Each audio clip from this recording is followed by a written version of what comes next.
नमस्कार दोस्तों, मैं आपको आज बीपी किस प्रकार से आप नापेंगे कि आपको सही रीडिंग प्राप्त हो, उसके लिए मैं आपको जानकारी दे रही हूँ कि आपको जब भी बीपी कर रहे हैं तो आपको किन किन बातों का ध्यान रखना चाहिए।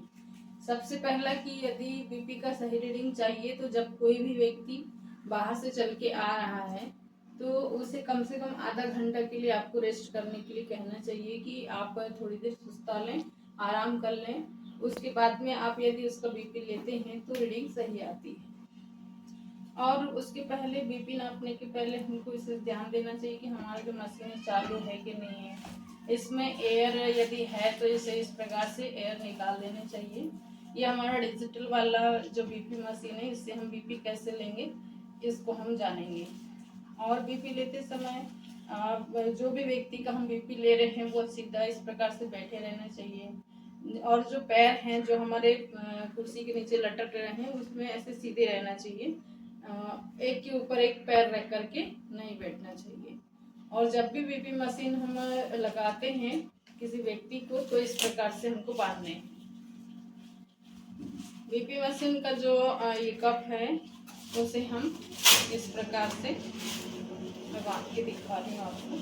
यदि ज़्यादा कपड़े उन्हें मोटे कपड़े पहने हैं तो आपको मोटे कपड़े को क्या है ऊपर हटा देना है या तो फिर उतारने के लिए बोलना है। लेकिन यदि पतला सा कपड़ा है तो कोई दिक्कत नहीं है, इस प्रकार से आप कपड़े के ऊपर बांध सकते हैं। इस प्रकार से जब भी बीपी का कप हम बांधेंगे तो जो नली है ये वाली, ये हमारी कोहनी के जस्ट ऊपर वाले भाग में रहना चाहिए। इस तरीके से रहना चाहिए। ये मोटा वाला जो कपड़ा है हमने ऊपर सरका दिया है, पतला कपड़ा है तो चल सकता है, वैसे तो कपड़े के ऊपर नहीं बांधना चाहिए। फिर भी हम आपको बता रहे हैं कि इस प्रकार से आप कप को इस प्रकार से बांधेंगे कि ये जो नली है ये कोहनी के ऊपर वाले भाग के, ये वाले भाग के ऐसे जस्ट सामने होना चाहिए। इस प्रकार से हम कप को बांधेंगे। कप बांधते समय हमें ध्यान रखना चाहिए कि जो हमने कप बांधे हैं आराम से 2 उंगली इस प्रकार से चले जाए, न जब बहुत ज़्यादा लूज भी नहीं रहना चाहिए और बहुत ज़्यादा टाइट भी नहीं रहना चाहिए। इस प्रकार से हम बांध देंगे। और इसके बाद हम जो बीपी का जो मशीन है उसे जस्ट हृदय के सामने इस प्रकार से सामने रहना चाहिए ताकि हमारी रीडिंग है अच्छे से आ सके। और यदि ज़मीन पे आप बैठ कर के बीपी किसी का ले रहे हैं तो आप मशीन को उठा करके इस प्रकार से हृदय के सामने इस प्रकार से ऐसे रख सकते हैं। अभी हम कुर्सी में बैठ कर के बीपी अपना ले रहे हैं तो इस प्रकार से लेंगे। इस प्रकार से हाथ को ढीला करने के लिए बोलेंगे। टाइट एकदम सख्त मुट्ठी बांध के भी नहीं रखना है, सीधे रखना है हाथ को इस प्रकार से।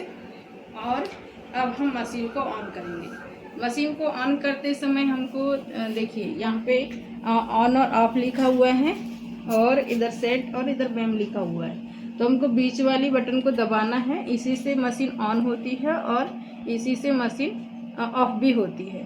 देखिए हम स्टार्ट करते हैं। ये हमारी मशीन ऑन हो गई है। बीपी लेते समय व्यक्ति को आराम से बैठने के लिए कहना है।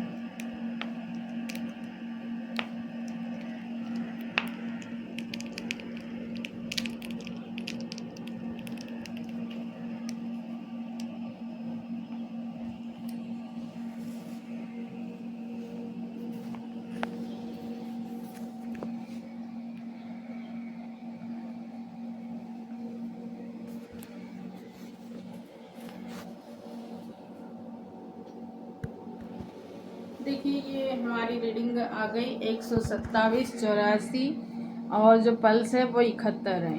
ठीक है, ये हमारी रीडिंग है। हम रीडिंग को जब नोट करते हैं तो हमको ये ध्यान में रखना पड़ेगा कि हमारे जो बीपी है, जैसे नॉर्मल बीपी होता है 120/80, अभी हमारे 127/84 आया है, तो ये भी नॉर्मल ही है।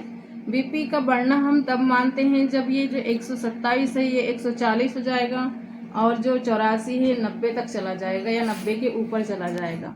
जब 140 ऊपर की रीडिंग, जैसे इसे सिस्टोलिक बोलेंगे, और नीचे का रहता है डायस्टोलिक, तो ऊपर का बीपी यदि 140 के ऊपर जा रहा है या फिर नीचे का जो डायस्टोलिक है वो 90 के ऊपर जा रहा है, तब हम बोलते हैं कि बीपी बढ़ने लगा है, इसमें अब रिस्क आ सकता है बीपी बढ़ने वाला, ठीक है।